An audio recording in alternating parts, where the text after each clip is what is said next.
It's an E3 edition of the Completely Unnecessary Podcast for Wednesday, June 17th, 2015. Almost that summer. 5 more days. 4 more. Woo! Alongside Ian Ferguson, I'm Pat Constry. Coming up on the show today, like we just spoke about, we're going to have E3 news from Microsoft talking about the backwards compatibility, finally, for the 360 on the Xbox One. We'll talk about the Rare Replay Pack. From Sony, The Last Guardian, shockingly announced to come in 2016, the Shenmue 3 Kickstarter, the Final Fantasy VII Remake, and I'll be talking about a modern game, maybe a little bit, Ghost Recon Wildlands. And then from Nintendo, lots of news like Star Fox Zero, Super Mario Maker, Earthbound Beginnings. Is Nintendo dying? Is the Wii U over? And then also we'll be talking about Nintendo World Championships, the Museum of Play, and their first entries into the Video Game Hall of Fame, as well as the Mega Man Digital Collection coming out. Before all that, though, we got to pay the bills, and we have a sponsor. We have a sponsor? We got a sponsor. After nearly 2 years. We tricked someone into sponsoring us, yeah. Loot Crate. What is Loot Crate? I like Loot Crate. I like the concept. It is a box that comes to you in the mail with a theme. It's a subscription-based. Yes. It's usually geek and gaming related. Correct. There's a theme each month. They've had Covert, which was like spy gear stuff. They've had Unite, which was like comic book and superhero theme that just happened. They had fantasy, Game of Thrones, and Harry Potter and stuff like that. They've had like 8-bit retro game theme one month. And usually you get a t-shirt. I think you always get a t-shirt. So far, I've always gotten a t-shirt. And then you get a bunch of little goodies as well. And so you pay the subscription fee, and every month you get it. And you get a little magazine. Sometimes you get a comic book. And it's worth it for the price, I think. I think it's worth it. My wife gets them, actually, and she's been quite happy with them. And the thing is you always wonder, well, is it going to, is it always going to be, in my wheelhouse, the theme? But if there's ever things that you get in there that you don't think you use, there's actually a pretty large trading community for people who will trade things from certain loot crates for things from other older loot crates and whatnot. And I mean, basically any of this stuff, if you don't like it, it's also stuff that you can use to, like I said, trade with people who don't have loot crates or people who have older loot crates and things like that. Oh, very cool. So yeah, so it's Loot Crate. If you want to subscribe and show your support for the CU podcast, use URL lootcrate.com/CU podcast and use promo code Frank, and you can save. I think it's at least $2. It's about $2 you save for every month of the subscription, and I think you can do it for 1 month, 3 months, or a year. And then I think the longer you sign up for, the bigger the discount you get. So yeah, CU podcast, lootcrate.com/CU podcast, promo code Frank, and then hopefully you enjoy your Loot Crate. Back to your regularly scheduled program. So Ian, what's going on in your neck of the woods? Well, I mean, I like your Dig Dug shirt, by the way. Thank you. I was wearing my Driller one by the same artist yesterday. I like to represent the family in order. So anyways, we're respecting our elders Dig today. Dug the next generation. Yesterday was the young buck. In my life, just working on stuff like work and other things that we work on. I don't know if I talked about it last time. If I did, my current obsession is still Mahjong, and I'm very close to memorizing all the hands. And the more you play it, the more you realize it's a mixture of poker and rummy. And it's really interesting when you get into like the mind games and stuff as to how you play and know what to discard and what you should be going for. More similar to poker than I ever expected it to be. Really? But yeah, that's fairly fun. Now, will I ever actually find a real game to play with someone? Probably not, because it requires 4 people who know incredibly complicated rules. But hey, I've got tons of cheap Mahjong games that I can now play. That sounds fantastic, Ian. I'm so proud of you. I found a Mario-based one at Book Off the other day. Book Off? Book Off. Is that a website? Book Off is a store in San Diego that sells like used books and whatnot, but they also have a lot of imports, so Japanese things. We should get him as a sponsor. We should sell it. Anyways, sell whatever. It to him. Yeah. So we're gonna be at Too Many Games in Oaks, Pennsylvania next weekend. That's yes, we are. 26th through the 28th, Friday, Saturday, and Sunday. We're gonna have we both have 2 different panels. I'm gonna have a Pat the NES Punk panel on Saturday. Ian's going to have a pinball panel on Sunday, and then we're going to do a podcast panel. We're not entirely sure of the format yet, but that panel is going to be on Friday afternoon, and plus we'll be throwing bows and signing autographs and meeting you guys if you come out. And snoozing by the ice machine, wearing the bucket on my head. There's also a way to show your support for us there to sign up. But I do not have that link handy right now, but I will, if you go on thepunkeffect.com, I'll have the link below if you want to get last minute tickets. So and I also have another big announcement that'll be coming out soon for a book project, and I'm waiting on the timing, but I'll probably announce that relatively soon. If not, hell, maybe for this podcast if I feel like it. So we had E3, the Electronics Expo of Engineering. I think that's the name of it. That's not the name of it. Electronic Entertainment Exposition. There you go. Jesus Christ. Does anyone ever say exposition anymore? Or it's just expo. Exposition. I think it's just expo. Exposition has been used probably since the World's Fair. Right. In 1902. To the guy who asked me if I was advertising for Canada Dry last time, it's Schweppes this time. Anyways. No. See, a smart podcast wouldn't freely advertise. They would try to cull that money from advertisers. So we had obviously E3 last year. We did an E3 special. We huddled together, I think, for a special podcast, and so we'll go basically in the order. Microsoft. We won't talk about the HoloLens too much. I don't think there's enough information out there. It could be interesting. It could be nothing. On the past, like I said, I'm not sold on VR. I think VR is not going to be a huge thing. I think it's always going to be a gimmick when it comes to gaming. I think there was one big thing that they announced, and I actually have some pretty mixed feelings about it, and they're not 100% positive. They're definitely not all positive here. So Microsoft's big thing that I think they announced for most people was they announced backwards compatibility, which for Xbox 360 games being playable on the Xbox One. A year and a half into the system's life. Right. So I'm getting there. So immediately everyone's like, yay, because, if Sony announced that, I'd be like, yay, I don't have to hook my PS3 up and I do have these games I want to play. In theory, that's not a bad thing, right? Well, except for you have to look at it a couple of ways. This is a year and a half into the system as you announced. Had they done this 2 to 4 months in, it would have been a much bigger deal and it would have made a lot more sense. Or if they announced it when the console launched. Yes. A year and a half in, we shouldn't be focusing on your machine's ability to play games from a generation ago. You should be focusing on the stuff that makes people want to buy your system for its ability to play new things in the future. Now, I'm not saying backwards compatibility is a bad thing. I just think the timing of that announcement is very strange. It seems like you're focusing on a backwards thing there. Well, backwards compatibility. They want to be focusing on the fact that obviously the Xbox One sales that they've picked up, but they're nowhere near what the 360 sales were at this point in time into that system's life. So maybe they're trying to, I don't know, breed more goodwill. I think that's what they're trying to do, but it's going to be tough because. So how the backwards compatibility is working, to my understanding, is that you put the game disc in, and it re-downloads a version of that game from the system, or from the network, to trick the system into thinking that it's an Xbox One game. While the actual game is being read off the disc in an Xbox 360 mode.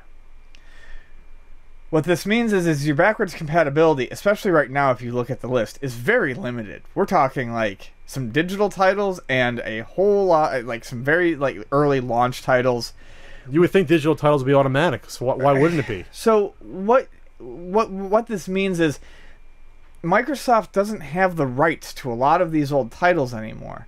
They're not going to be able to get all these Star Wars games that were on the 360, or even anything third party is not guaranteed. Why would they need the rights to be able to play the game? Because you're not just playing the game off the disc. You have to download new code related to the game to play it on the Xbox One. So it's not even like a 360 emulator on an Xbox One. Well, it is, but it also requires something on the Xbox One side in a download, and it's not like a patch. It's actual new code because it's a very complicated process. So they would actually need new stuff. They would need permission, essentially, I'm guessing, from these other companies to make this actually happen. So here's my thinking on backwards compatibility. I had a backwards compatible 80 gig PS3. Okay, that was the first one I got. I got it from Luna. I got home, popped a game in, game didn't work. Popped another game in, it worked. Popped a third game in, it worked, but it was buggy as shit. And I said, fuck this, I'll just hook up my PS2 if I want to play PS2 games. And I exchanged my 80 gig one for a slimline one that only played PS3 games. If the backwards compatibility isn't 100% or close to it, to me that doesn't matter. I'd rather just keep the old system around and use that, because if I'm still gonna have to pull the old system out to play certain games anyways, then that doesn't mean a whole lot to me. Looks like via IGN when it comes out, it'll be over. What is this? Over 100 titles that will be able to be backwards compatible. Okay. Publishers will need to get their permission for games to work. This is right. They will need to get the publisher's permission. This is absolutely ridiculous. There are publishers who aren't around anymore. So, look, I'm not trying to shit in anyone's pasta. There's only about 25 titles right now. Right now, yeah. I'm not trying to be a Debbie Downer or any of that, but it really they're deceiving you. This isn't a if this was a 360 emulator, there was no reason for they would need permission again. This is something cobbled together. Yes. This is cobbled together, like you said, with Xbox One code to make it work. Cobbled together so bad that they need publishers' permission to do it because they need new code to make these things work. So you're not going to see a lot of the games that you want to see on there. You will see your Microsoft exclusives and your first-party titles. So you're going to see your Rare titles, your Microsoft titles, and maybe select others. Because why would third-party publishers do this? Especially if maybe their games for sale on the Xbox One or PS4. They'd be like, no. Yeah, they're not going to get anything. We're losing out on sales. Yeah. Or maybe they'll have to pay... Or maybe they'll demand money from Microsoft in order to give the code up. Right. Which would make Microsoft not want to do it. So some of the games, we're not going to go through all of them, but some of the bigger ones, I guess, Alien Hominid HD. That's download title. I don't think it was ever on a disc. It's here. Banjo-Kazooie, Banjo-Tooie.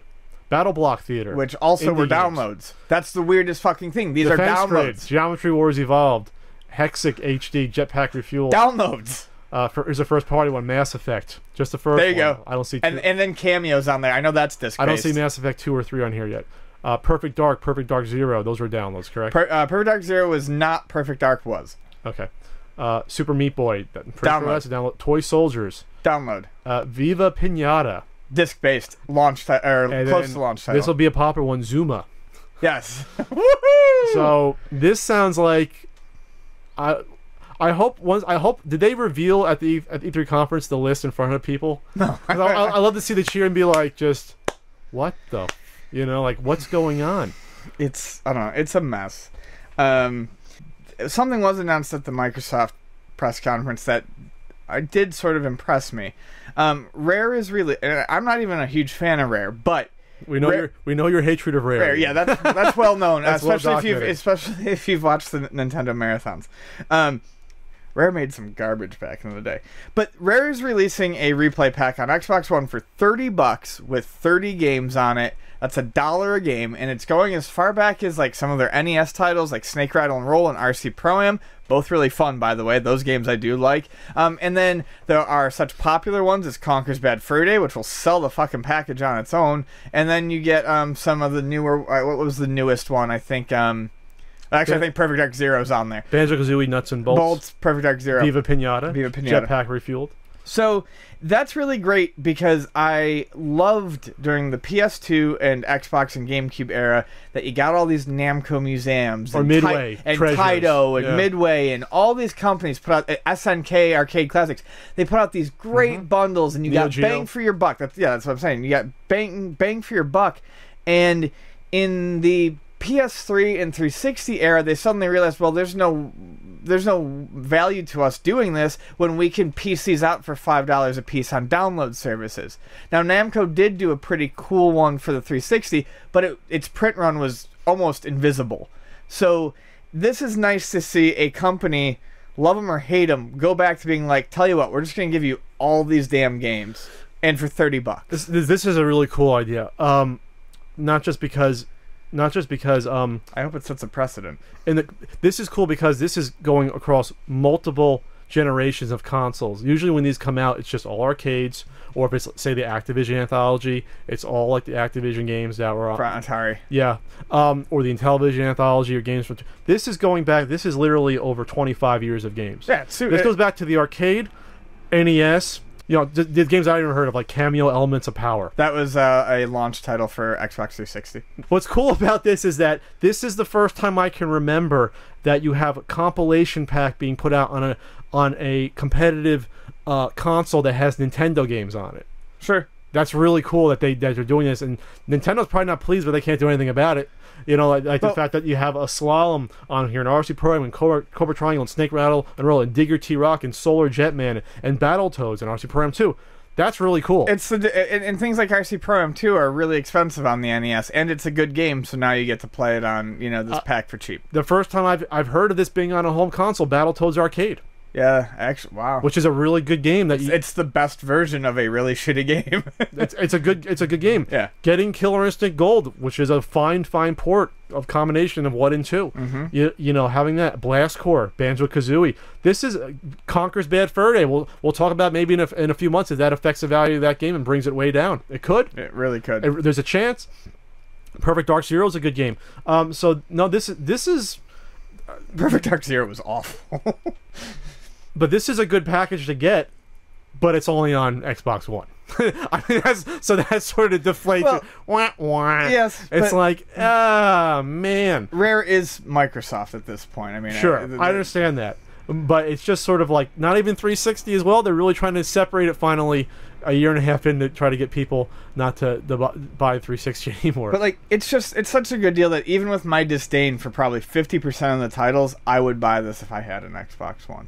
And like I said, I really hope other companies go back to doing these combo packs and realizing that people aren't going to pay $5 for a one-shot of Galaga anymore. I mean, go back to the compilations. Yeah. So yeah, check back with this, and we'll just say September. Then again, no one owns an Xbox One enough to really affect the price of a Conker's Bad Fur Day. But that's the big one on here. That and RC Pro M2 that you could see a drop in value. On the used price of it. You're an even bigger Xbox One hater than I am, and I just watch them gather dust in my store all day long. All I know is that I don't know anyone that owns one. No. I just don't. So but this is cool, and we'll see. Well, but you know what? It's not on this compilation. Where is he? Little Danny. Little Danny Sullivan. Little Danny Sullivan's Indie Heat. That's not. Is that rare? It's rare. No. It's rare. All right. Trade West Sports publish it. Oh, okay. Yeah. Same way like RC Super Off-Road. Well, and Battletoads is published by Trade West too. So, we'll overlook this for now. Then again, this is probably on like sort of any of the PS2 compilations. I think maybe sure it wasn't. RC Pro must have been on. Off-Road must have been on some of the compilations on PS2. No? Did that make it on any? I don't think so. Anyways, rolling right along over to the Sony press conference, which had some pretty impressive surprises. Lots of impressive surprises. Surprises. Whether they're going to be your cup of tea is different, but taken as a whole, it was probably the most surprising conference. Starting things off, and geez Louise, I got kind of teary-eyed watching it. The Last Guardian is not dead. In fact, it's supposedly coming out in 2016, and to me, it looks as fun as ever. It also looked very similar to the previous trailers we've seen for it. It looked like the trailer from 2007. But 2009. But I'm just happy it's coming out. It looks great. I've liked the other games that studio has done. Ico and Shadow of the Colossus, and this is supposed to be the third and last one in a very loose trilogy, and I can't wait to see it. The gameplay to me looked very natural. There's one spot where it shows the boy jumping to Tico after he pushes that weird like stained glass eye thing off.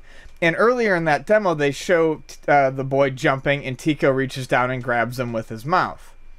And in the other section, where things are crumbling, he goes to jump, and Tico goes to grab him, and it looks like a canned animation, and he misses, and he's falling.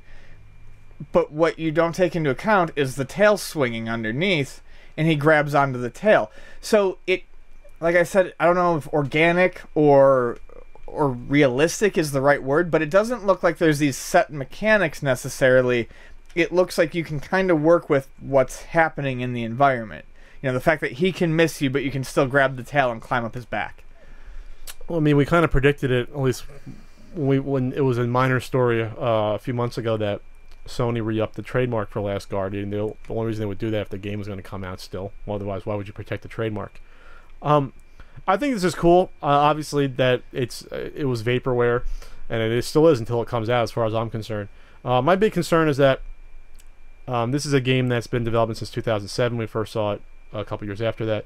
So we saw gameplay footage that, for all intents and purposes, could have been the same shit they've had for 6 years laying around. I think it looks a little bit better. But it's the same environment of all the videos we've seen going back years and years. And that sort of decrepit, raised up, like the bridges, that shit's the same stuff. That's going to be the entire environment. Oh, see, I didn't know that was the entire environment. Just like in Ico, you spend the entire time escaping from one large puzzle-filled castle. In this, it's basically you're escaping with the Guardian, with Tico, from a crumbling tower. I mean, that's how these games work. You're not going to be flying with him at all? At all? I'm done. He's got wings. Yes. So the bullshit thing about this, besides you're in one environment, is going to be the fact that this is only going to be on PS4, not PS3. This bothers me just because I knew people that had a PS3 that were so stoked for this game to come out. Way back when they're first talking about this, when I was in New Jersey, still living in New Jersey back in like 2007, 2008, when they heard about this, they're like, "Oh, this is gonna be fantastic, PS3 exclusive." Then they push it back to like 2011. Then they fucking cancel it. Then they might murmurs it comes back. Then they said it's cancel again. Then last year they said, "No, we're still developing it." So this is gonna be on PS3. It looks like. And it could be on PS3. There's no reason why it couldn't be on PS3. They want to push aside the PS3. These companies want to push aside their old consoles, but I think it's a disservice to the fan base that's been waiting for this forever. They need to move forward, and the fan base who wants it has a PS4. Not everyone. And I'm getting tired of the argument that they shouldn't make a cut. You need to make a cut at some point so you can actually show people why they bought a PS4 and show them the power. And you say it looks like a PS3 game, and it does in spots, but that does not mean it's not going to get pushed and polished before it's released. Well, then I would say you want to show people the new console reason to own it, then you do a current gen game, not a previous generation game that's been around for 7 years in development. 8 years in development. To me, that's the wrong approach. That's like saying, okay, we're going to save Duke Nukem Forever for the Xbox One. We're not going to have him come out in 360. It's like, why would you do that? You've been developing this thing forever. Yeah, but then by that argument, it should have come out on all the old PC systems that it was being developed for back in the day. No, because it's just the one that's... PS3 is not dead. You can still buy PS3 games. They're still making PS3 games. They're still making PS3 systems.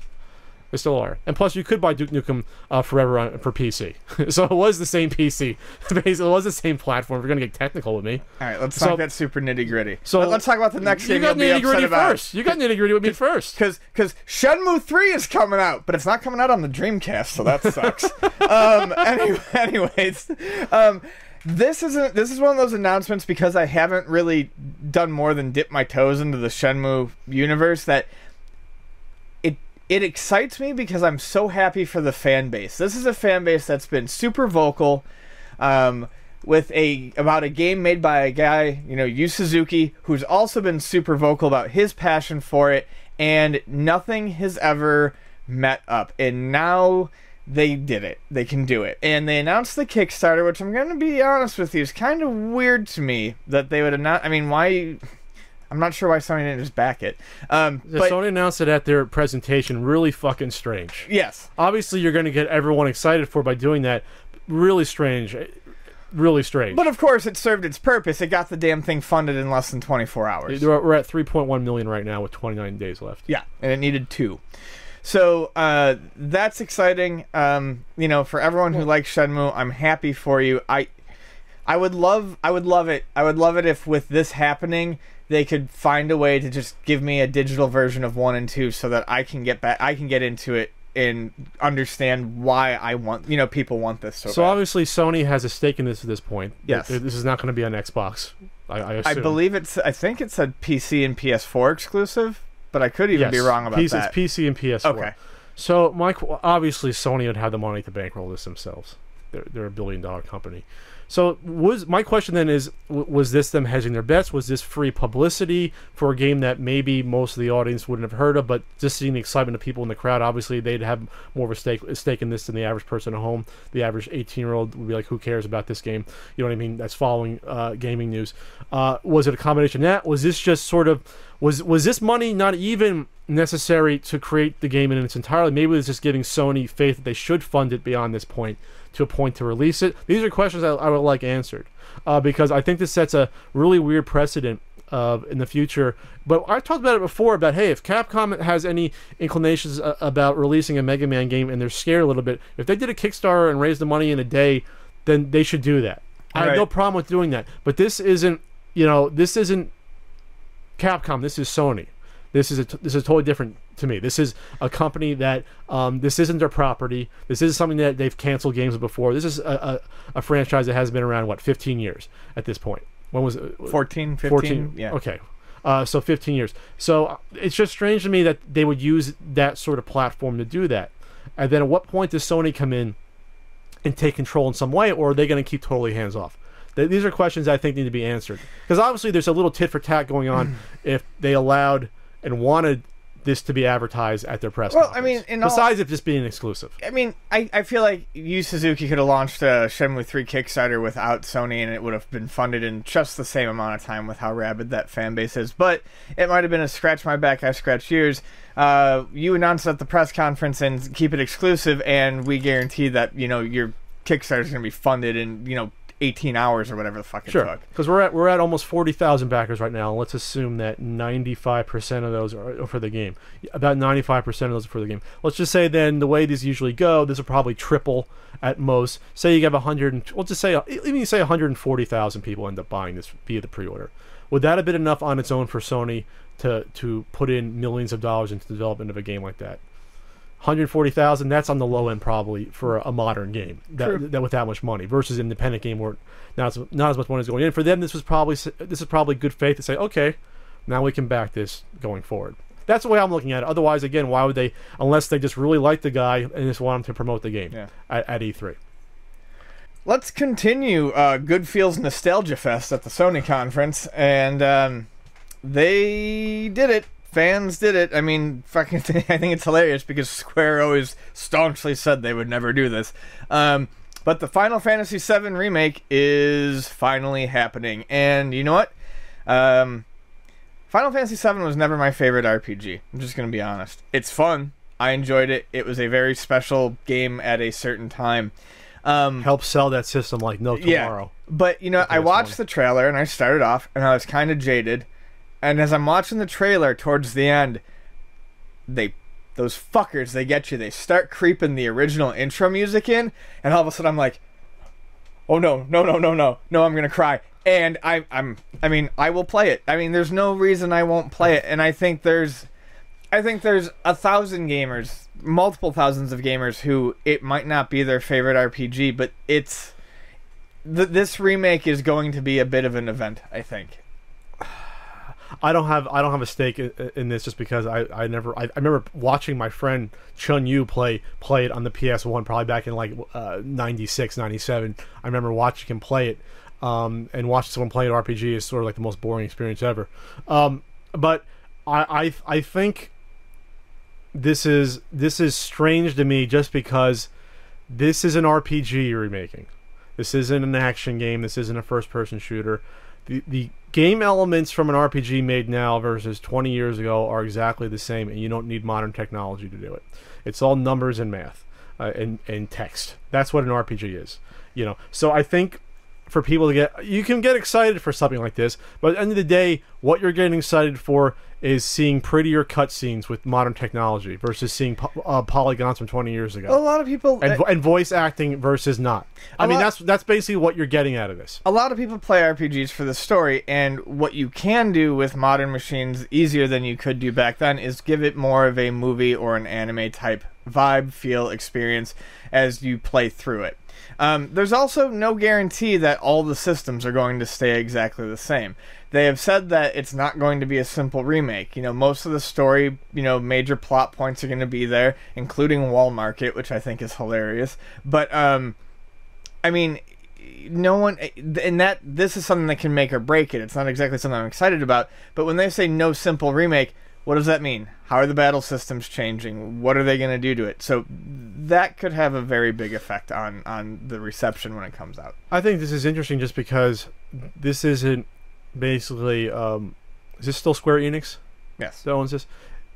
Are they basically throwing in the towel, saying, "All right, we've had 10 Final Fantasy games since then, and we can't come close to recapturing this"? Well, is that part of it? I don't know. I mean, I hate 8, but a lot of people love it. 9 I love. I mean, that was a good one. Type 0 came out and it's good, but I'm not gonna lie. They were always, like I said, very staunch. They weren't gonna do it. Then years ago they started to slip a little bit, like they might, and then I just think fan outcry got to the point where they're doing it. But the timing is interesting. It's not like Square Enix has a ton of money. This will print them money. So not only is the timing right for fans, they've also said they wanted there to be better technology. That's why they didn't do it on the PS3. Now they have a PS4 and an Xbox One, so they can make it as shiny as they want to. And hey, it also has the added benefit of filling their coffers. Yeah, it'll do that. I just hope this isn't going to turn out like the Psycho remake, which was like shot for shot and it was terrible. You know what I mean? Like the thing about remakes is that you're always going to have that. The feeling is never going to match the original for nostalgia purposes, for the fact that it was new and fresh. So even if you have lifelike looking characters and models, you will enjoy it, but you're still not get that pure enjoyment that you got from seeing those simple polygon characters 20 years ago. So I just think it's a strange feeling that since I'm not emotionally invested in this, I'm interested in seeing the reaction. Some people are not going to like it as much. Some people say this is awesome. You'll have some people that fall in between. I'm trying to think that if I would want to invest, if I had a property I really liked from 25 years ago come back with this sort of polish and shine, would I be excited or hesitant, or would I be scared that it would mar or some way change my love of the original? I mean, these are questions that you can talk about with movies, and I guess now with video games, since we're seeing more and more remakes. And again, this isn't like a Halo remake with getting new servers and new maps and updating it. This is literally, you're basically remaking a story. That's basically what you're doing. So we'll see what happens. And is that next year or this year? I think that might have been 2017, but it's definitely it's really? Definitely not this year. Wow, the Star Wars movies come out in less time. I could be wrong about that, but it's definitely not this year. I'm going to talk about, people say, Pat, you don't like modern games, you don't keep up with it. I do a little bit. I don't have time to play a lot of them. I'm a big fan of, though, just to keep in track of, we'll put the Vegas series aside, but the Tom Clancy series, going back to the original Rainbow Six. I've read the book. The book is great. Check it out. They never did a movie of Rainbow Six. Anyway, Rogue Spear. I loved Rogue Spear. That's my idea of, you want to play modern warfare video games, is that. Now, obviously, something like this one coming out, Ghost Recon Wildlands, is not going to be as realistic as going back and playing Rogue Spear and getting shot twice and being dead. But it's interesting that this hasn't really been done before, where you have the Tom Clancy world and you're going to have an open world in South America, and you basically have to take down drug cartels. This is like, it's strange. It's not like, it's like a paramilitary sort of group, kind of pseudo doing it on their own. No government's telling them to do it. They're sort of operating on their own, almost like it's like an IMF Mission Impossible thing, where they're probably very loosely related to a government force. And so you have 4 players co-op, and you get missions to take down cartels, but you can do them in multiple ways. You can do them like head-on, you can do stealth. The example they had in the trailer was going to basically to, I guess, one production place and then going head-on and trying to overtake it with force, doing one stealth at night, doing one very smartly where you kidnap. This to me is the cool part of the game. This will show the branching, I guess, story that can be involved in an open, breathing world. They kidnap the Coke. They leave the guy. There's a guy with the white hat, I guess, is running the operation. One mission, they snipe him and take him out. But they figure during the narration of the trailer that it'd be better if you basically have his superiors turn against him, thinking he's a traitor. So there's one mission type you can do is you kidnap the Coke with the truck running off the road, and so then he goes back to his superiors and basically he thinks he's a traitor working for someone else, and then they torture and killing him. So that to me is great, because it's not just, oh, take out this guy, take out this guy. If it really allows you that sort of open freedom to go about taking down a cartel in as quote unquote as realistic way as you can, that's how you would do it. You wouldn't just use pure force. You would try to turn the underlings against them, or try to make it appear that it's a fractured, splintered group. You know what I mean? Or try to work informants, or you know what I mean? So that to me is fascinating, because that really has been done before, to that extent. With these open world games, it's always interesting to me though, how well is this going to work? Because it's easier to give you multiple ways to complete a mission. It's harder to figure out how the layout of the world changes after you do these missions in different ways. I mean, I mean, you've always got to wait and see, because that does sound interesting, but I'm taking open world to mean that, and this has to do with first military shooter set in a massive and responsive open world. That's how it's being advertised from Ubisoft. I'm taking it as you're gonna have the cartel react to you, how you're doing it. Maybe at first not realize what's going on because you're not using overwhelming force, but once they realize what's going on, they'll try to figure it out and come after you, maybe eventually set traps. This to me is fascinating. This isn't going to be do A mission like in Grand Theft Auto, do B mission, do C. This is going to be, we're going to have to work our own method here and work, especially using friends. This is going to be cool. I mean, I love the idea of anything like this that gives you real freedom, because obviously you've had this in games like Elite, where you can do whatever you want to some extent, but like I said, this hasn't happened to this extent. There hasn't been a Call of Duty open world. This to me sounds like there's a little bit of thought put into this. Usually I don't get excited about shooters like this, but this is at least a little bit thought out to be something different, and we'll see if it delivers. I mean, that's all I can say about it.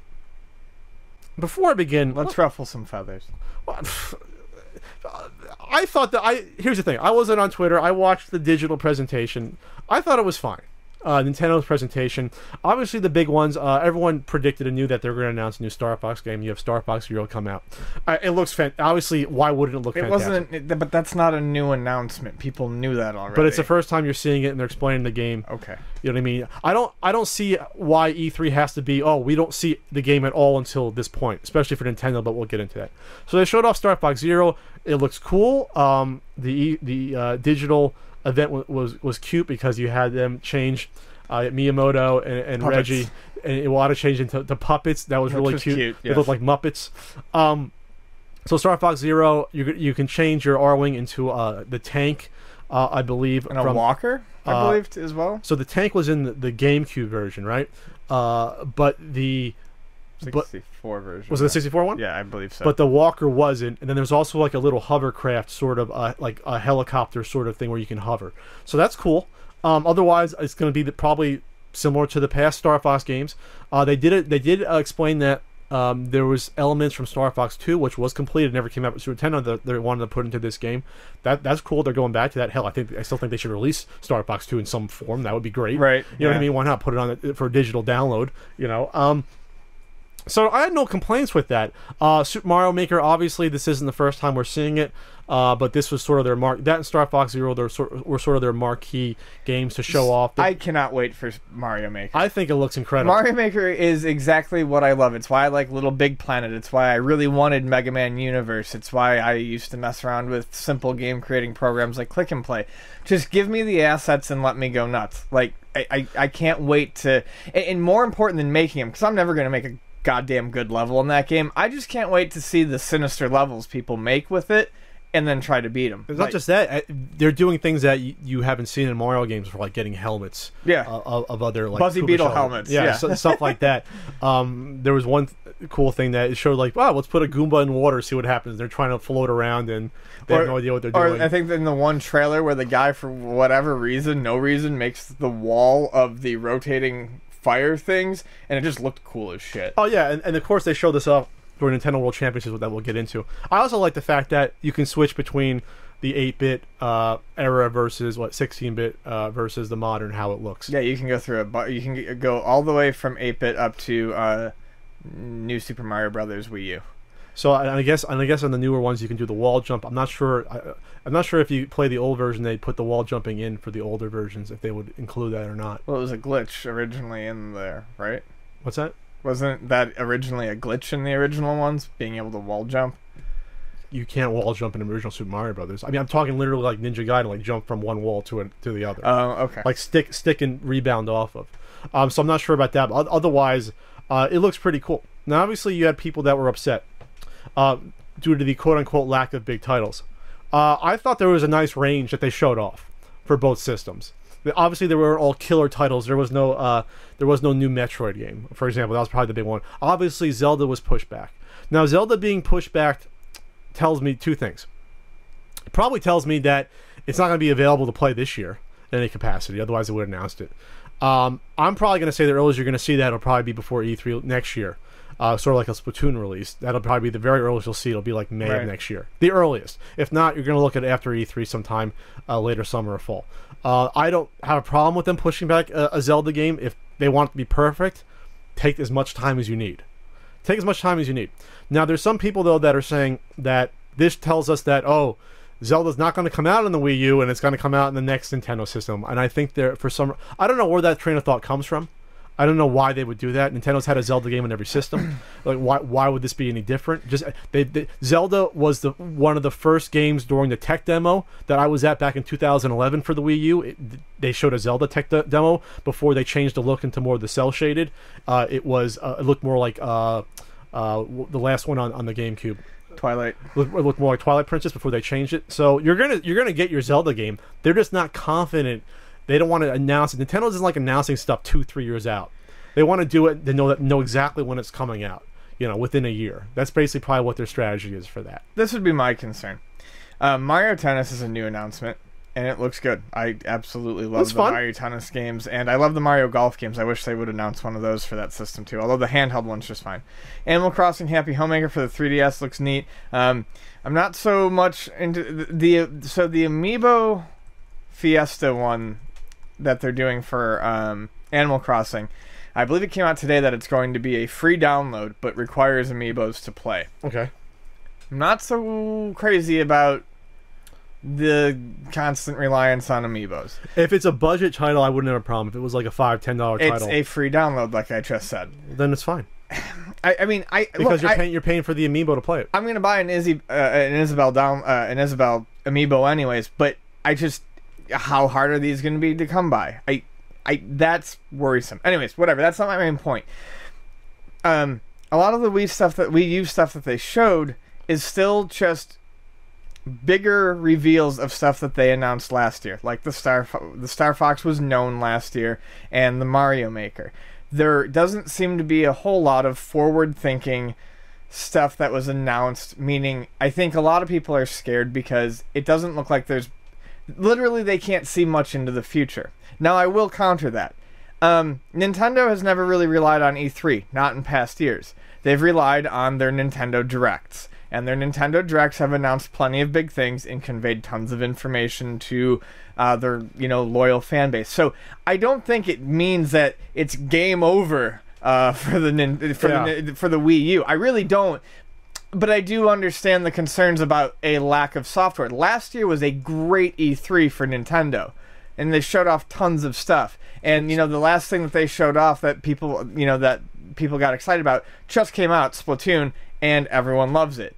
This year, it's just like, yep, we still have these games coming, and here's a couple small ones on the side. So I understand concerns, but like I said, I still don't think that means the Wii U is dead. I think people have to remember though that the 3DS is just as important to Nintendo as the Wii U, and so they got to split their time and energy with that as well. Yes, and put out, because the 3DS is dominating still, and so they cannot ignore that. So, but still, the majority of games were, I'd say, it was like 60-40 Wii U from what I saw. Obviously, you had people bent out of shape because of the sense of entitlement. I guess because they were upset that there was a Metroid Prime space games sort of thing coming out in 3DS, but not something announced for Wii U. They went on and they downvoted the trailer like significantly. They signed a petition to get it not released. It's like these people forgot that Metroid Prime Pinball doesn't exist. Metroid Prime has had spin-offs before. Why are they insulted? They don't have to buy the game if they don't like it. Exactly. You're fucking babies. I actually like weirdly themed sports games, so I will probably buy that day one. If that's the case, and we never would have saw Mario Golf, if that's going to upset you. You know what I mean? Like who cares? The other thing people have to realize, like Ian said, what happens in the fall? What if they announce a Metroid game in the fall, Nintendo Direct, and people at that point be like, okay, that's fine. We have Tokyo Game Shows coming up. I mean, Nintendo can announce things there. Nintendo, unfortunately, to their detriment and to their benefit, goes by the beat of their own drum. Yeah, they don't really. They don't give a shit about you and your schedule. They don't run on an E3 schedule. They don't, which probably means less pressure to get things out. It lets them probably focus on one or two big things at a time. Because trust me, they wanted to probably show Zelda. It's obviously they know that they showed off footage last year, and this year so far has been okay. We got to take a step back. Maybe they came across something that's bothering them, or maybe it's another direction. An open world Zelda game that should get you excited, but it's going to take time. I also want to comment on people that thinking that because Nintendo didn't have a billion huge Wii U titles, that the Wii U is going to be abandoned in a year. I think you're out of your mind. I think that's being a little bit too the sky is falling. Every Nintendo console has had at least 5 years lifespan before new ones come out. Right. It's usually closer to 6. So why would the Wii U be any different? It's not like here's the thing, a lot of people are worried about the looming specter of the NX. I don't see that being released until into 2017. So at the earliest, late 2017. I'll probably say 2018. So even if the Wii U does have a shortened lifespan, you're looking at like 2.5 years. I would say at minimum year and a half. And before they start to plan the phase out. Yeah. But that means you're going to get a Zelda game. You're going to get at least every year, and you're going to get one big first party. Like you'll probably get the Metroid. I'm going to end my time with the Wii U happy whenever it ends. I've had a blast with all the titles I've played so far, and there's going to be good ones in the future. So I just think it's funny that they're announcing the death of it. They announced the death of it within the first year. Before I always said, like you said, wait till Smash Brothers. Wait till Mario Kart. They've been announcing the death of it every year. We said that though. Wait till Mario Kart and Smash comes out. If it's a failure, then okay. But guess what? Those sold a ton of copies. Splatoon has sold a ton of copies. What, rumored like 500,000 or something like that so far. So if they come out with even 2 big first-party titles, not counting something like people are looking past stuff. I know Xenoblade is not a huge franchise, but no, it's huge. Not Splatoon big, but it's still popular. They're gonna sell. They're not gonna say if they threw in the towel now. If Nintendo said, "Okay, we're done with this console," that would be horrible for the next console because then people are gonna say, "What? You're gonna get rid of this console after 2-3 years? Why would I get it?" You can't do that with home consoles. Yes, it's not an experiment for Nintendo. They're not losing money here. They can look at the Wii U as a loss leader. Hell, they can look at it as a loss leader for selling millions of amiibos themselves, and they'll still come out with the system just for that. Because you know what I mean. So there's absolutely no rationale to think that they're going to abandon their current console after only 2.5 years. If this was 3.5 or 4.5, you could tell me that okay, yeah, there's nothing huge coming out. Okay, Star Fox, we knew it was coming out. Again, though, were they playing it? Could you play it? No. So Zelda will at least be announced next year. They'll probably announce one other big one like Metroid or what's another big one? People are maybe saying F-Zero. Even that wouldn't be a major one. That still would be cool to see. I think a lot of people, including myself, were thinking they were going to do. They were going to take Animal Crossing, a more traditional Animal Crossing, but in a new direction. But I mean, whatever. Pokemon Wii U, is that what people want to see? No, I think at this point people are pretty much just good with 3DS. Pokemon being on portables. I don't think anyone would object to a console-based Pokemon, especially if it had online. But I don't think I honestly don't think there's many gamers out there holding their breath for that. Otherwise, I mean, Nintendo's no reason to do it. Nintendo's had 2 decades to do that. The only ones you had were Snap and Stadium. Well, no, and then there was XD Gale of Darkness on the GameCube, which some people like. I never played it, but it's not supposed to be like a normal Pokemon game anyway. So we're gonna predict it right now. Ian's saying what, late 2017 for the next Nintendo console. I'm gonna say mid 2017. I'm gonna say 2018. I'm gonna give him that extra. I'm gonna give him the into the 6th year. I'm gonna give him that. I think that they're still cracking the sort of the tech of what they're doing. With this, by the way, I forgot to bring up on Star Fox. They're doing it, which I saw from the tech demo already 4 years ago. That you're going to be able to fly and then look to the side like you would if you're really flying. That to me, again, that's the only you can only do that in the Wii U, something like that. So you don't have to turn your ship in order to see what the hell's going on to the left or right of you, right. Or even maybe a little bit behind you. I don't know what it's going to be, but you know what I mean. So that to me is really cool that they can do stuff like that on the Wii U. So I'm going to get Star Fox. I'm probably going to get. I think it's only if it's a $30 game, which should be a great price point for Mario Maker. If it's more than that, I will pay $60 for Mario Maker. You go out and pay $60 for that? I will. Even though it's just a Mario Paint sort of sandbox. And Much like Little Big Planet, to me, it's an investment in the community, hoping that they make a ton of levels, because that's mostly what I'm gonna play.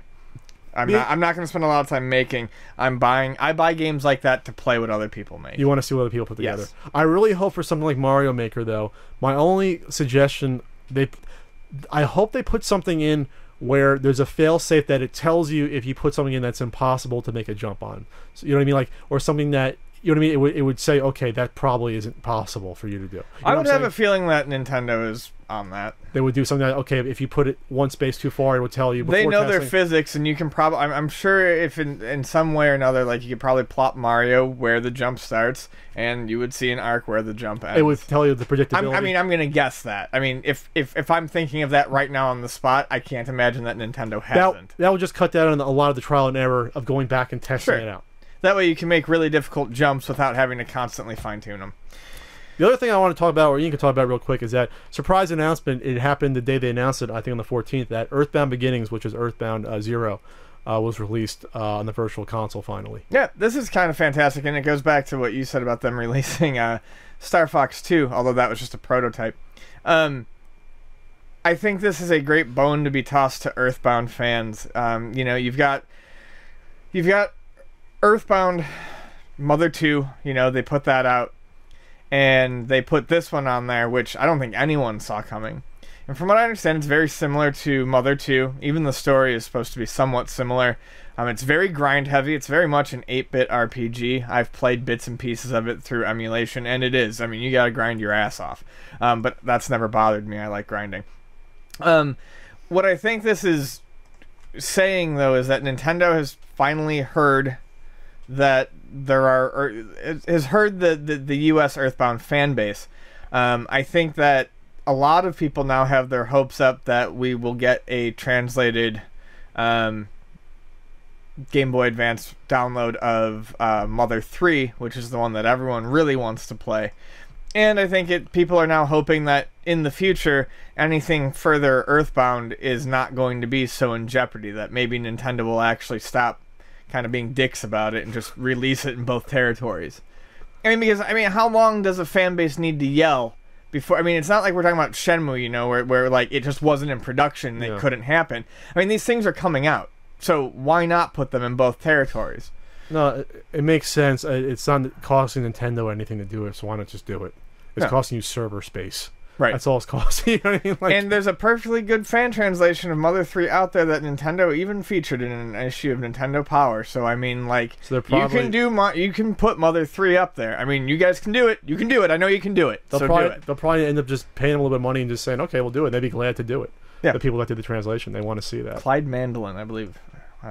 Tomato was the one who did that translation. Tomato? Tomato. Or Tomato? Mato.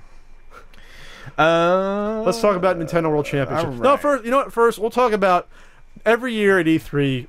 People have the discussion whether it's people on the talk shows. I guess it's almost like now it's almost like sports now, where they talk about the most meaningless stuff every day. They have to, but you always have the conversation and on Twitter and fans about who won E3. My dick.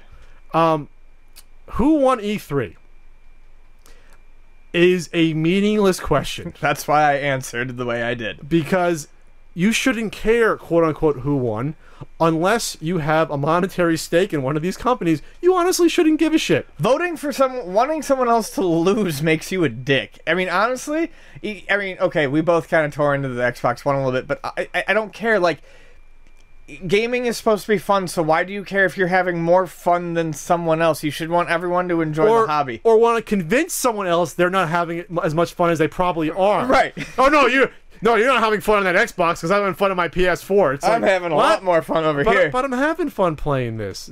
It's just a strange tribalistic mentality that makes little sense to me. About people that saying, people crying about Nintendo.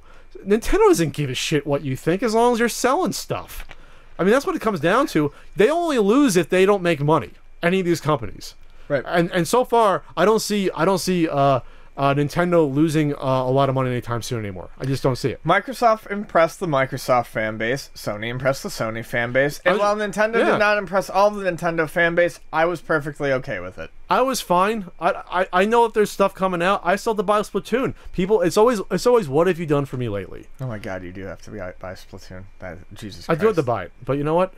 That game is busy. Yeah, I know, Pat. I know you're busy, but I'm saying it's a great goddamn game, and you should go fucking buy it. I can buy it and not play it. Is that better? But again, going back to it, just the having analysts talk about this like they're analyzing the NBA Finals. Go Dub Nation, by the way. Love Steph Curry.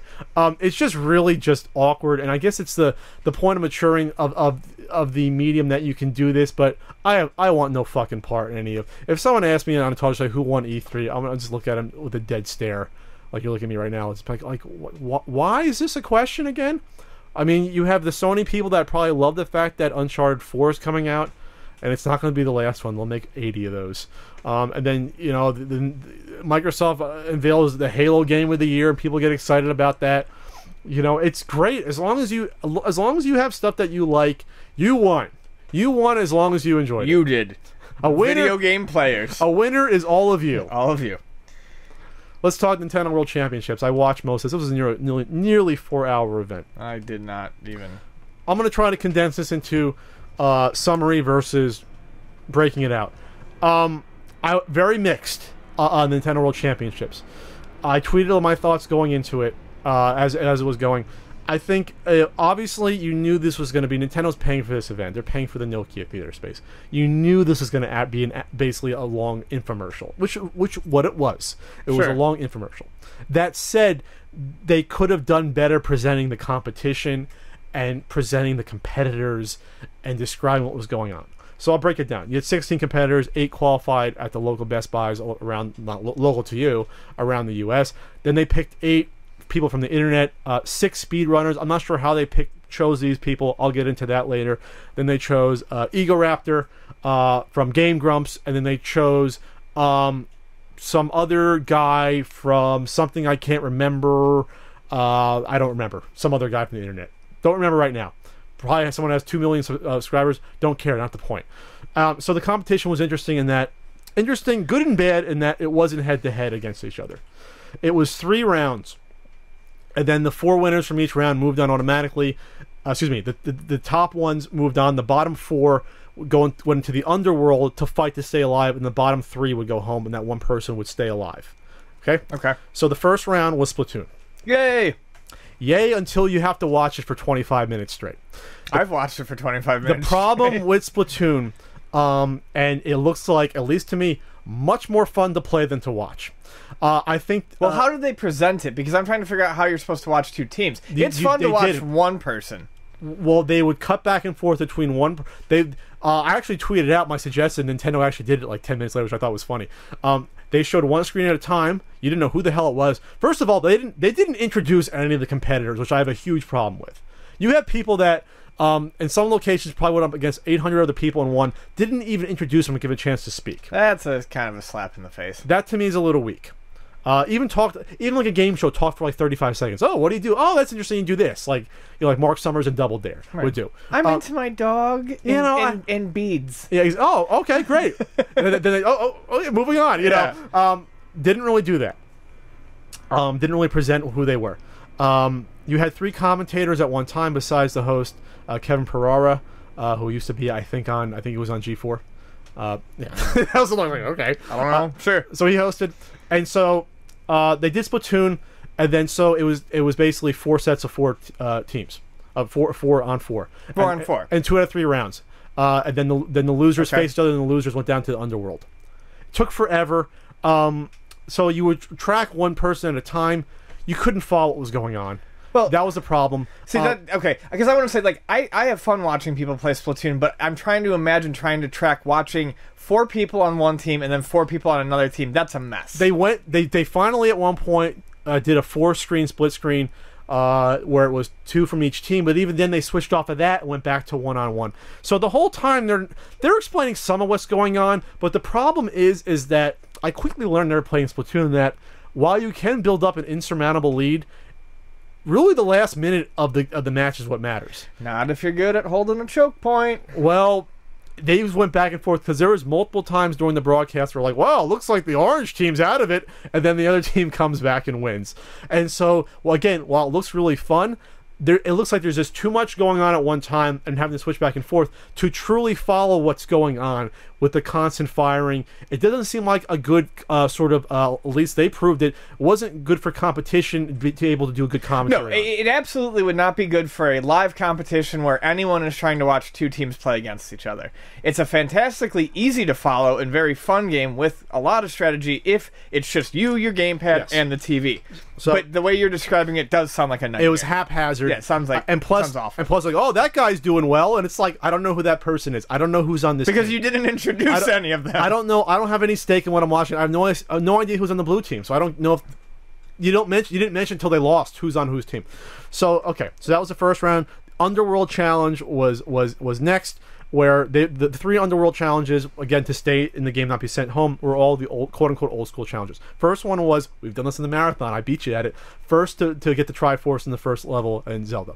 The first piece of the Triforce. No, you did that, but I don't think I ever did it. Well, you didn't do a back. challenge? No, Or I didn't do it back. They just timed me. You did it. It was you had to do it with just bombs. I think was what someone wanted you to do. No, I thought I had like 2 minutes or something, or 2.5 minutes. All I know is that Anyway, I did not. Do That was the challenge. Which Okay. was it's a cool challenge. Yeah.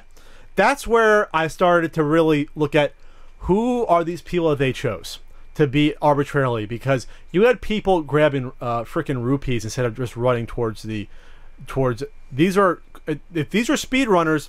I'm not gonna go through who was who. I don't know. All I know was at that point they didn't belong there if they were doing that.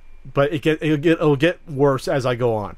So that was the first challenge. Second challenge, the second main challenge, which was really, it's like world premiere blast ball, and the whole crowd deflated at that point, because it's like, first of all, why is it another team game? Why am I risk of being thrown out because my teammate sucks at a game? I thought that's really strange, especially if I competed individually at a Best Buy and waited 8 hours in line. Now the fate of my existence is because I'm playing with an asshole who sucks at Splatoon. Like, why does that make sense? Believe me, I yell at my fellow Splatoon players with no voice chat all the time. Are you turning into a good Splatoon player? Is that when you're excelling at? Surprisingly, I'm actually doing pretty good at Splatoon. Now I want to play with you. But Vani is insanely good. Okay, we can once She I get is insanely good at that game. we can do team podcast or something. So it was Blast Ball, which is a 3DS game. The first thing I thought was this like a canceled game from Nintendo Land that they're doing? What is this? It's an unskinned game from that Metroid game they're putting out. That's what I thought. I was just like, what's going on? So basically, it amounts to it was a video game version of Crossfire board game where you shoot at a ball, it goes into the goal. I kind of want to fucking play that. I'm gonna be honest. It looked fine. I even tweeted, this looks fine. Doesn't belong in Nintendo World Championships. Looks fine. Right. Because the whole crowd was deflated. It was another, all right, let's have freaking 10 minutes of this, as now you're down to 12 competitors instead of 16 for this round. So now we got to go through multiple rounds of this. And it was just one of those things where it's like, again, I was like, okay. And the crowd didn't care. This wasn't like, I thought Star Fox would have been a cool reveal to do a mini sort of game like they did back, at one of the Blockbuster Championship in the store. All right, so those losers that lost their Blast Ball game, which again looks fun, don't think it belongs to NWC. Go down to the Underworld. The second Underworld round was really cool challenge. This is the one I do not have a huge amount of experience with. This is the one I would have faltered at. Was you had to Super Metroid, you had to kill Mother Brain and escape in the fastest time. Oh, that would have been perfect for speedrunners, ideally.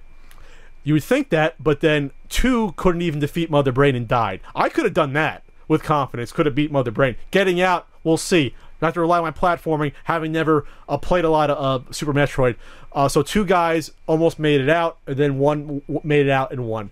That was actually the most exciting part of the up to the end. The most exciting part of the entire. That kind of sucks though, because it came down to the one who lived, not like, are we gonna come down to a game of seconds? Well, two didn't even kill a Mother Brain, which to me was like, well, you could even. I mean, it's not extremely hard to kill Mother Brain, is it? You could jump and shoot missiles and stuff, right?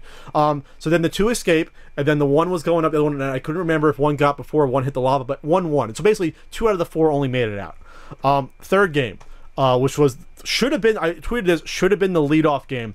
the one that in my mind should have been Mario Kart 8 was the lead-off game.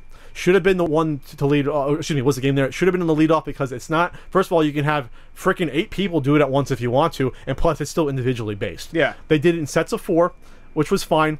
But then they did a cool thing because now you're down to 8, only 8 remaining sets of 4, and then it was 3 races for each set, and then it was the highest number of points overall for all 8, which is probably the most fair way you can do it. Explain that again. So 3 cups, you mean? Oh no, you do 3 races. 3 races. 3 total races. Just races. Just 3 races. For one set of 4 and the other set of 4, and then it just compiled the number of points, and so the top, I think 4 or 5 moved on from there. Top 4 moved on. Does that make sense? So 4 people raced and 4 people raced at separate times. Yes. Okay. 4 against each other, then 4 against. Oh, I get. Okay, they're not racing each other necessarily. They're racing for points, total points. So then the top 4 out of all 8 moved on. Okay, gotcha. Which is the most fair way to do that. Yeah. Exciting races. They did 200cc. Then, ooh, I'm stuck at 200cc. I probably that's where I up to this point, if I'm thinking to myself, I would have done pretty well at this tournament. To there, I'd be like, unless I fucking caught on really quickly, I would have been. If it was 150cc, I would have done well. 200, I probably would have been skin in my teeth. Probably would have taken until the second race to get used to it. Might have made it through, but I definitely would have made it through the underworld for the third one because you know what it was? Balloon Trip. Oh yeah, and this is where I got annoyed and angry. Someone actually tweeted me that because I was like, I can do Balloon Trip. I mean, I usually flub it on the marathon, but I always do. But I mean, I can play that, and you can. We've done it on no sleep. I've done Brank 1, not getting killed, no sleep. Yeah. They fucking sucked at Balloon Trip. They were getting knocked out within seconds at first. At second? No. I'm not joking. No. So at this point, I'm like, okay.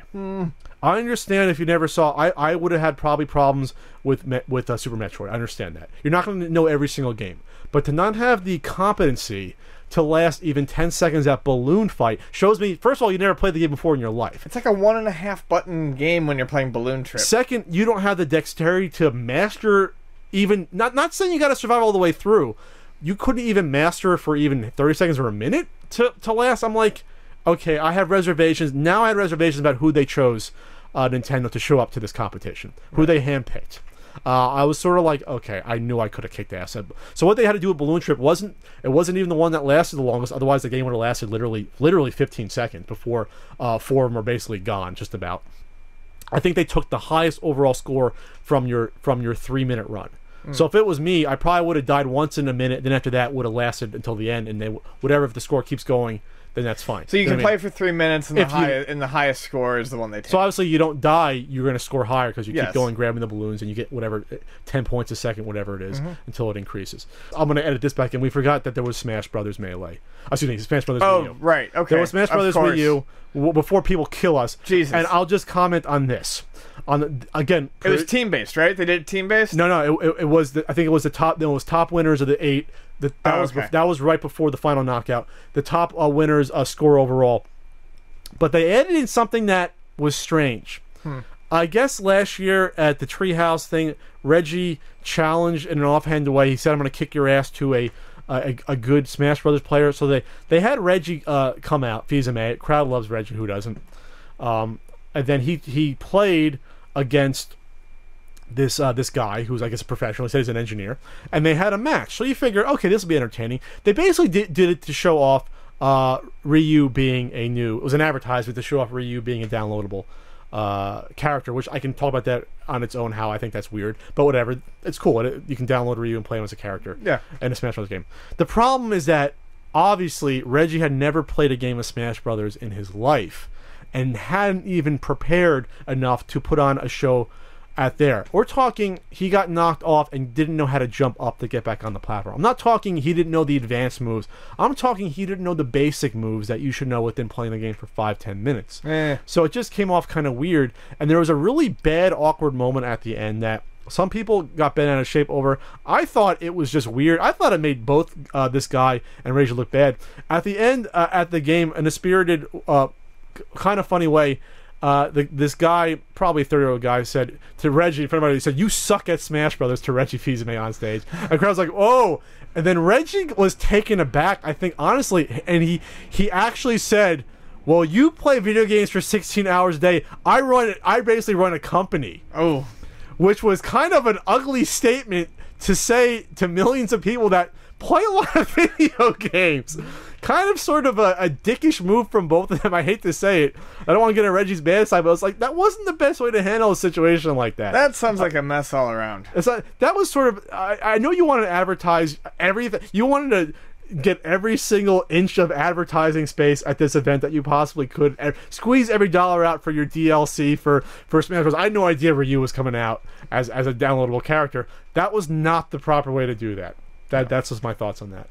And so at this point, I sort of tapped out for a number of reasons, because obviously this was a huge advertisement for Blast Ball, but a huge advertisement for Splatoon, which just came out, even though they didn't need to advertise Splatoon. And then you were advertising, obviously, Super Mario Maker. They were really fun levels, the Super Mario Maker levels. They were fun. The guy who won, Johnny Number. Johnny Numbers, yeah, I did see that. Which sounds like he's a member of the Mafia somewhere. I love that name. Johnny Numbers, right? You know, he's running the numbers in the back. Did very well. Figured out a lot of it. Some of it, some of the commentators have said, looks like he's played this before, almost, from how well he had the instincts for it. Nice. To know what probably would occur if he jumped and then knocked off one shell. He knew enough to do it. Not that the other guy was bad, but he was obviously just tops. So he wins. He gets a cool gold trophy. Runner-ups gets assigned Miyamoto 3DS. Don't really talk to the winner at all or loser. And there you go. There's your 4 hours gone from the Nintendo World Championships. Well, I'm glad I didn't really tune in. So I have issues just because they really did little to connect it to the original. Besides having the same logo, they had Thor Ackerlund and Jeff Hansen, two of the winners, show up, and Thor Ackerlund did show up. They literally flashed them in the crowd for literally 4 seconds, and that was it. So they didn't really. There was no historical context that I liked. That they not saying you have to dwell on the original competition, but the original Nintendo World Championships in 1990 was more of a, I want to say, I hate to be cheesy, it was a gaming and cultural celebration. They weren't games that they were showing off for the first time. They were games that the kids loved. Now, obviously, Nintendo was making money off of the Power Fest. They were charging admission to get in. But that was a different feeling than this. This was, like I said, just an infomercial. Yes, was it cool Nintendo did it? Of course it was cool. They did not have to do this. But Nintendo got their money's worth in pushing the games they wanted to push. That was the issue I had with this, overall. Yeah. Okay. I mean, I'm not sure what else you can say about it besides that. I'll see you in 2040. I'll be in a wheelchair, and then, maybe I'll qualify for that one. Yeah, I just think, I guess my biggest problem with it, just from hearing about it, is the larger focus on team-based gameplay to eliminate some of the contenders. I don't so much have a problem with, Splatoon just shouldn't have been picked, as much as I love it. No, I'm a massive fanboy at this point, but it just doesn't make any sense from a spectator perspective and the team perspective. Same, if Blast Ball was team-based, same. Mario Kart 8 makes perfect sense. That makes perfect sense. And all of the Underworld challenges sound like they would have been perfect challenges for, to stay in it. Yeah, I mean, it tests individual player skill. If you had to delegate the old school games just to being the knockout ones, the final knockout, I'm okay. I'm actually okay with that. I'm not saying they should have Legend of Zelda being a main game, but having the team-based stuff was just a killer. Sure. To start it off that way. Again, I got to rely on you. If you suck at this game, no, I'm out. How is that fair to them? How is it fair to the individual competitors? And plus, it was kind of lame. I thought this event was going to be over an hour and a half, almost 4 hours. I'm like, holy shit! It shouldn't be a half hour playing Splatoon or a half hour playing Mario Kart. It should be as much as possible head to head, play at the same time, go. Yeah, I figured it would be a lot snappier. Was this? Well, no, it definitely was not snappy. It was anti-snappy. On a slightly more positive note, there's a museum in Rochester, New York, near my hometown, called The Strong, and they have a video game Hall of Fame. And I believe this is the first year that they did any inductees for it. Mm-hmm. And I can tell you from sitting around with Pat that even narrowing down the important games in a single year for the video game years takes forever. So I can only imagine how hard it must have been to pick what you think are the most important games to go into your first year of inductees in a Hall of Fame for video games. It's like the first year they do it for anything. It's tough to narrow it down. However, I honestly think they kind of knocked this out of the park. You have Pong, Pac-Man, Tetris, Super Mario Brothers, Doom, and World of Warcraft. Why do I think this is so great? Pong kind of kickstarted it. Pac-Man revolutionized it. Tetris was a phenomenon. Super Mario Brothers changed the way we looked at video games. Doom did that as well, and basically brought on the first-person shooter genre. I'm not saying any of these things were necessarily the first, although a lot of them were, but they're the most important. Yes. And then World of Warcraft, I mean, I couldn't give a shit about it, but like it or not, it's a phenomenon. It was a phenomenon in the first truly accepted, largely played MMO. That's still played over 10 years later somehow. So, and then there was that was from a field of 15 finalists, which were no worse. Angry Birds, you can knock on that all you want, but that has completely changed how people game for mobily. Yeah, I would say if you look at this from a total historical perspective, eventually that would get in. FIFA, why not Madden? Because FIFA is universally loved. Madden is only played in the United States. The Legend of Zelda, of course. That'll get in at some point. Sure. Minecraft, obviously. The Oregon Trail, I mean, everyone's favorite educational game that's actually fun to play. Pokemon, phenomenon, but beyond, just very, it was one of those first, when the technology was still crude, it was one of those first very social games. The Sims, Sonic the Hedgehog, and Space Invaders, the most important game of all time. So I love you, Norm. So you have this video game. If they do 6 a year, you're going to have 25 years before you start even beginning to run out of ones that you can put in there. Yeah. Year 15, you'll get to Civilization. You know what I mean? It'll take you that far to get in there, or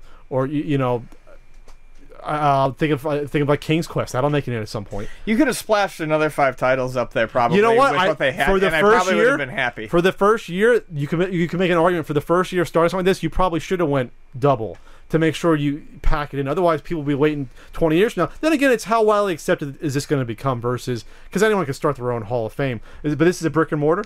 Yeah, so it's a real museum. It's a real museum in Rochester, which cold as hell in Rochester. Not as cold as Buff. Almost went to college there. Thank God I didn't. I have no problem with any of these picks. Again, like you said, Pong. There you go, Pong.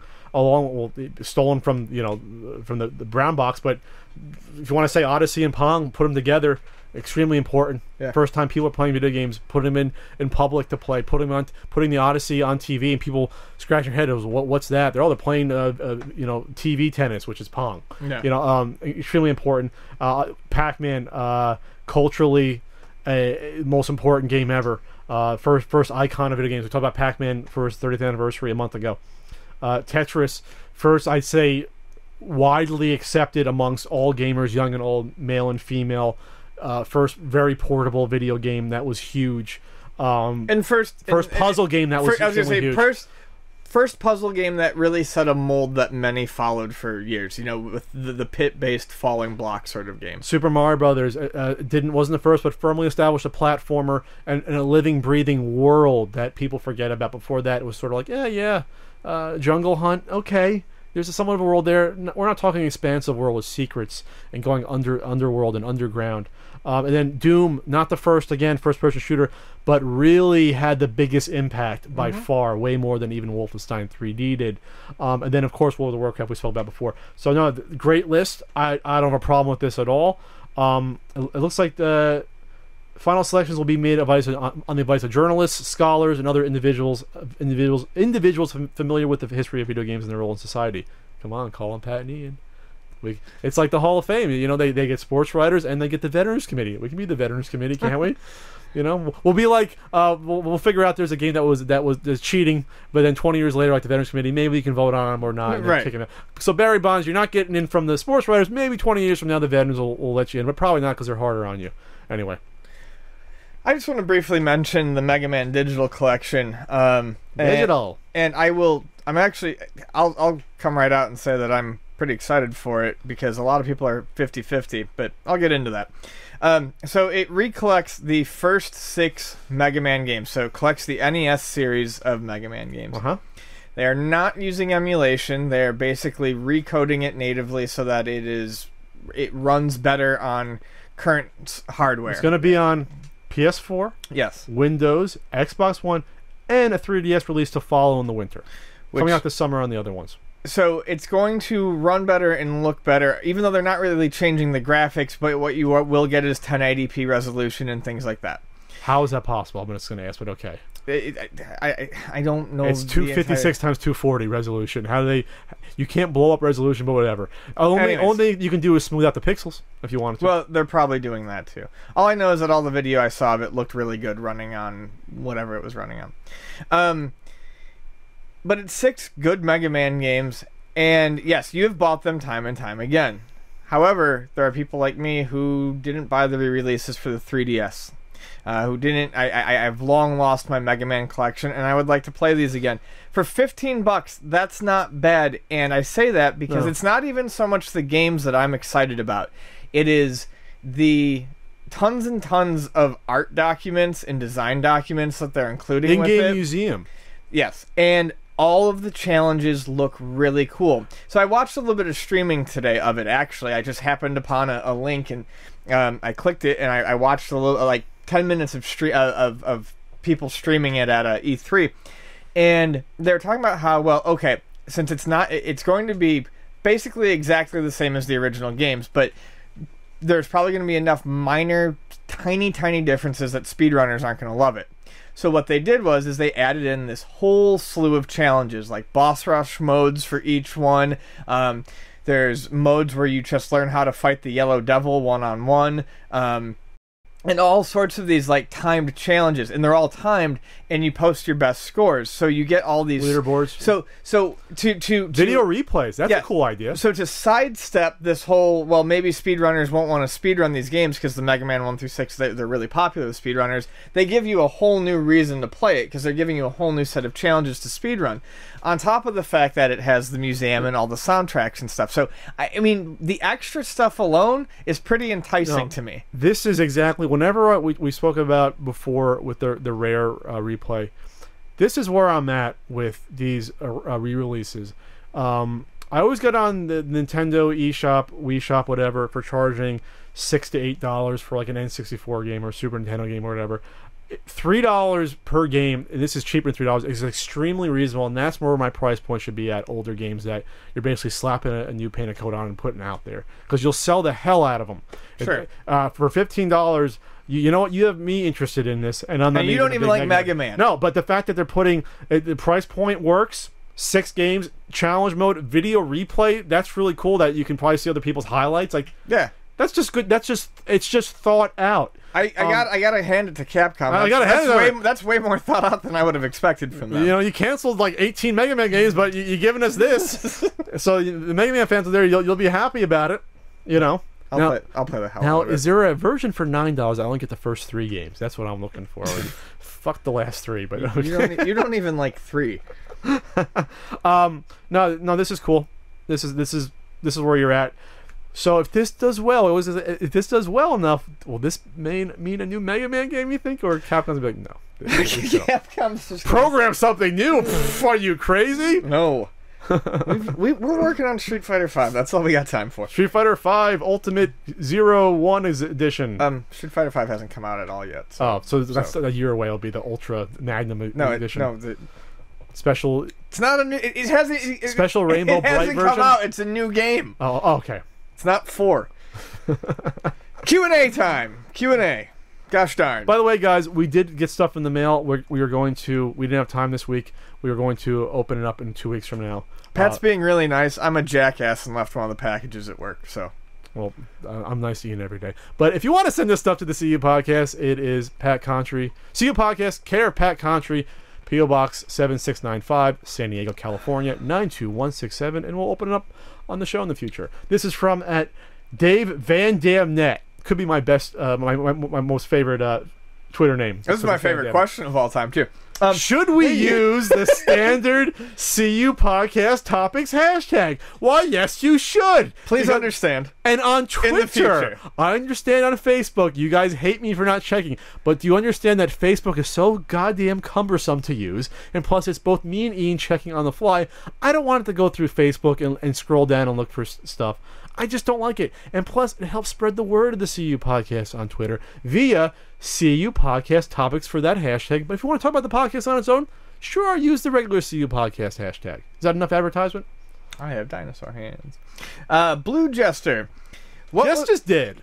What was the first video game ending you remember being disappointed with? I don't even have to think about that. Rampage. My buddy and I spent 4.5 hours fucking beating Rampage when we were like 10 or 11, and holy shit, at the end you just get the picture of the map, and they fall down, and it says congratulations, and you see Lizzie and George, and then the credits roll. And I literally, it's the first time I remember being like, oh my, yeah, that's the first time I was trolled. I was like, we didn't play outside for this? Be sure to drink your Ovaltine.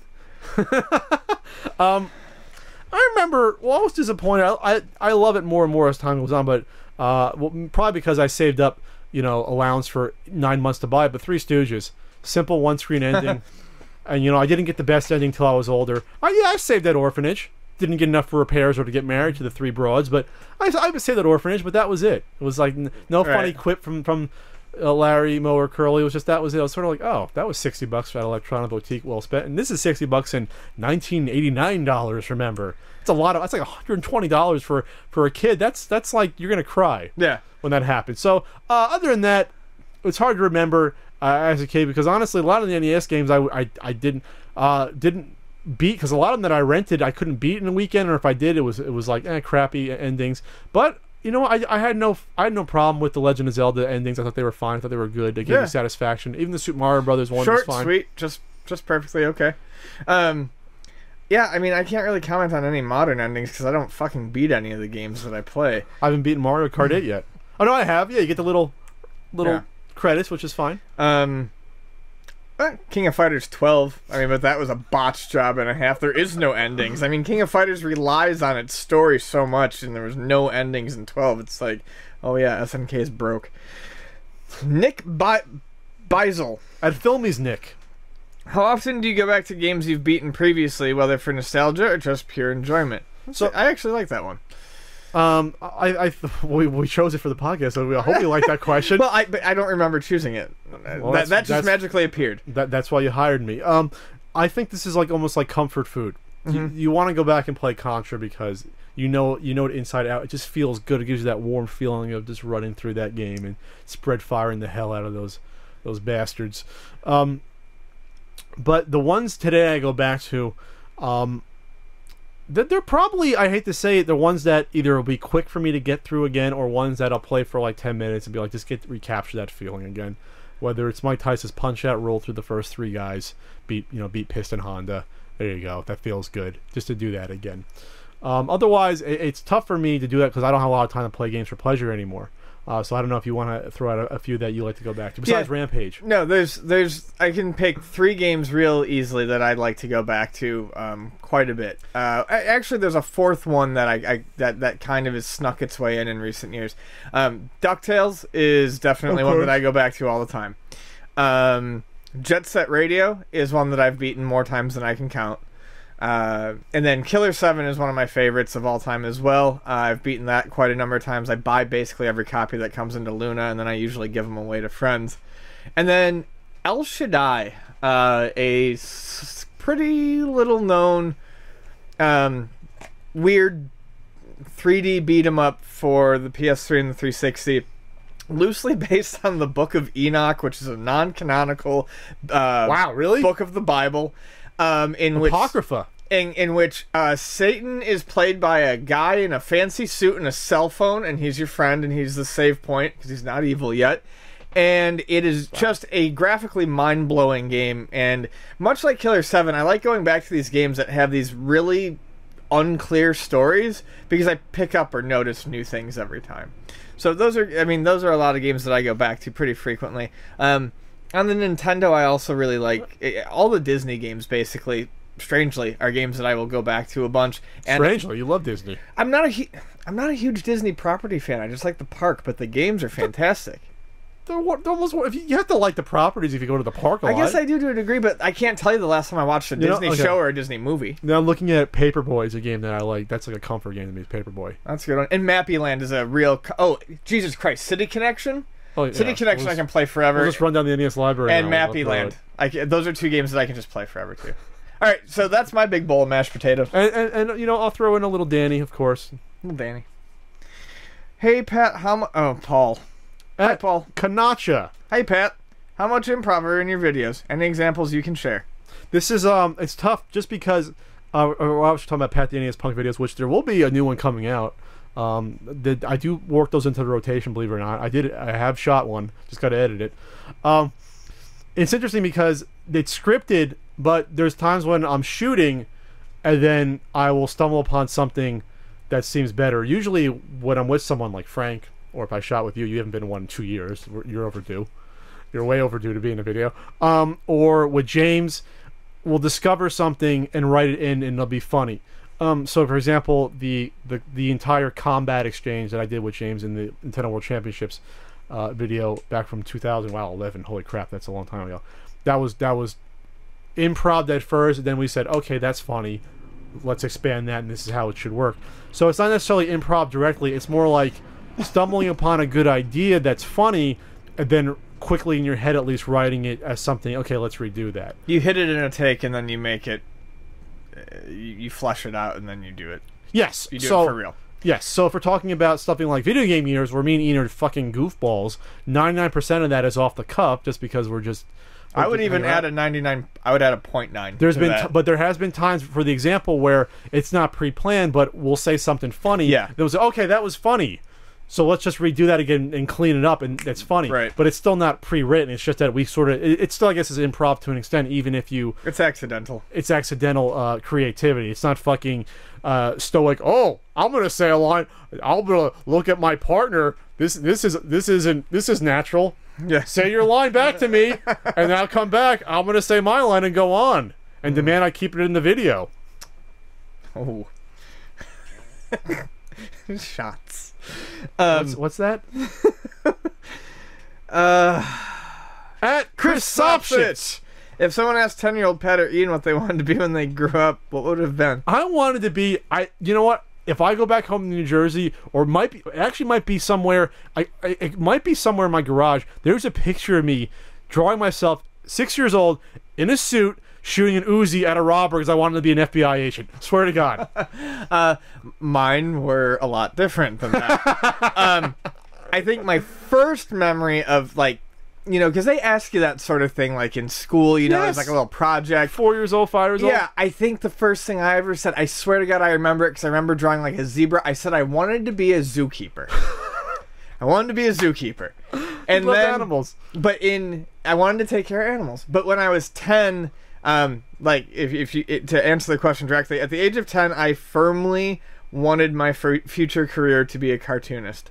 By the time I was 13, I firmly realized that I couldn't draw for fucking shit. So I abandoned that one. You know what's funny is that it didn't really morph after that. It was always just FBI agent, and sort of blank. I didn't really, in my teenage years, have anything I wanted to be, which probably was good and bad because I didn't have a focus. I was sort of a jack of all trades, which is what I kind of am now, besides always liking to write. Yeah, FBI agent. It was literally me drawing a guy shooting. I even drew the bullet going after the robber with the bag of money. Nowadays, if you drew that, you get in trouble because you can't draw a guy with a gun because you're going to shoot up the school or something. Okay. And then at N. Korwowski, what games do you wish you had as a kid? And I guess meant ones that you didn't have, but you wish for Nintendo Power. I really, really wanted Super Mario Brothers 2.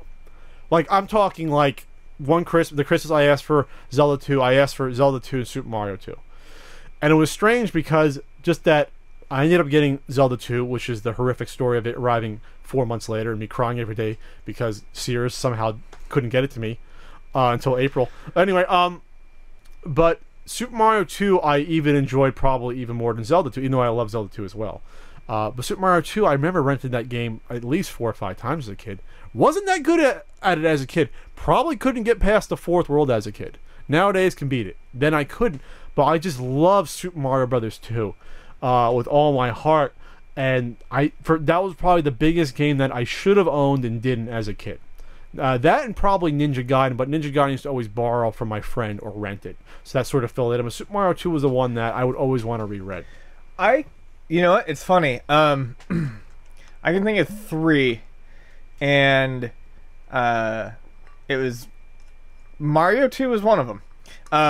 Somehow, we skipped that one, and I remember renting it and I liked it. But my parents played video games at the time too, and I don't think they particularly cared for Mario 2. Maybe it was just too different for them. So that was actually a game that I didn't get until I started buying games again for myself.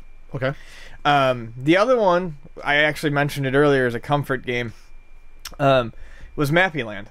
I rented Mappy Land a billion times as a kid, but never got it. And, I mean, I can't imagine that it was widely available in stores. You know, I mean, by the time that I discovered it and liked it, I mean, you gotta understand, I mean, just like modern day, you know, a smaller title comes out, you don't buy it within the first 6 months of its release, it becomes harder to find. So, you know, even though my parents obviously saw that I kept renting this one game, I didn't get that one until I started going to flea markets either. And this is a weird story. Deadly Towers. And the reason why... What? Yes. I was always a scared little kid. That's shocking. No, it's not. That's why I said it. Yeah, I was just trying to cut down your joke. My parents actually bought me Deadly Towers for Christmas one year. Okay. But they were like, you know, it's got like vampires and this stuff in it, and I looked at the back and I was like, I don't... You felt too scared to get it? Well, they were like, you know, my mom's... Because I was young, and my mom was like, you know, if you think it's going to be too scary, we can exchange it and you can get a different game. Mm-hmm. And that's actually how I ended up getting Donkey Kong Classics. And I really liked Donkey Kong Classics. Like, I had a blast with it. My parents thought I was weird for picking that one, but I really enjoyed the shit out of it. Not so much Donkey Kong, but I mean, to this day, I think Donkey Kong Jr. is just fantastic. But, you know, they on the back of the box, I remember the screenshots of Deadly Towers looking really freaking cool as a kid. And I was always curious about that game. Always growing up, never knew any friends who had it. And, you know, it was pre-internet, pre-people bashing it in magazines or online, and all I was left with was wondering what the hell the game was actually like. Because my mom had a friend who really liked that game. I mean, I actually don't hate that game either. I really don't. But she had a friend who really liked it. So, like, as the years went on, I kept wondering, like, did I make a mistake by not picking this game? So, no, I think you did fine. I did fine. I mean, in general, yes, I did fine. But, you know, I did end up later picking it up. And at first I was like, oh, this is crap. But, you know, after repeated times playing it, I really don't hate that game. I think it's okay. I guess it's good and bad that once you get older. Once I got into my teens, I moved over into PC. So whatever game I wanted, I could buy myself. Yeah. I used to love going to computer shows. Remember computer shows? Mm-hmm. Because computer shows... Do you remember standalone computer stores that were just like little tiny one-room ones that were... whatever. I know, I'm going to cry. Good old days. Yes. But computer shows were great. Besides all the computer porn you can get when you're 15, 16 and probably shouldn't be able to buy it. The discount on games... I remember buying Privateer 2. I don't think I bought it in the store. I got it like $15 cheaper than retail somehow because they would break up like all the OEM stuff, like the Sound Blaster CD package. They would take the games out illegally and like plop like $10 down or $15. So you're buying $40 games sometimes for $20, $15. It was fantastic. Computer show. That's a whole other conversation. I'm getting off topic, but you know. But just to finish that train of thought though, unlike. Especially at that point in time, like, I mean, if you took a PC Gamer magazine and held it next to another game magazine, the PC Gamer magazine is this big. Why? Because PCs are starting to explode, and there's that much more games being pumped out, too. You have way more choice than you did on console, so the prices dropped rapidly. So I'm not sure what to do with the topic, but I think we'll have to do a computer show because I used to go to computer shows all the time in the mid to late '90s, up to the early 2000s before they unfortunately started to die out. Buying the shareware from like the CD desks, like the CD tables off to the side. Oh yeah, but we're talking even past that point where you're talking full software that's just somehow 50% cheaper. Oh, I know. Yeah, because and this is retail. This isn't stolen stuff. Somehow they just got it. And you're like, okay. Well, it's like they take the software that came with like computer bundles and they just pull it. Not the big box versions. Maybe they're the small versions. It's like okay, like the Mist or the... Okay, I'll buy it for $15 instead of $40. All right, we're done. Okay, we're done. So if we're gonna be at Too Many Games next week, if in Oaks, Pennsylvania, if you want to come out the 26th to 28th. If you want to buy a ticket and you haven't yet, I have the URL here. I can say it on the podcast because Ryan will love me if I do. Go to toomanygames.com/gamer/NESpunk. And if you use that link and sign up, you show support for me and Ian. We appreciate that. If you want to sign up for Loot Crate, again, it is lootcrate.com/CUpodcast and use promo code Frank to save there. Get a box of stuff! Get a box of stuff that you hopefully like. And so we're going to be at Too Many Games, and we'll do some sort of podcast impromptu thing. We're not sure it'll count as a full number in the catalog or not. Might be a 0.5. Will we cover like 2 topics? Will we just sit on the edge of the stage and informally rap with you? It could be an hour Q&A with the audience. We'll see. But if not, we'll come back the next Wednesday in 2 weeks for, I believe that'll be the 48th or 49th, and then we're gonna be steamrolling towards the 50th. So we might have announcements for that. So that'll be cool. So for Ian Ferguson, I am still Pat Contri. You are temporarily. For now. And remember, we're on Stitcher and iTunes. Please subscribe and rate us. That'll help us out there. And yeah, we got a Patreon. It's patreon.com/pixelsickle. So easy to remember. And you can show our support for us there. Kisses. We'll see you later.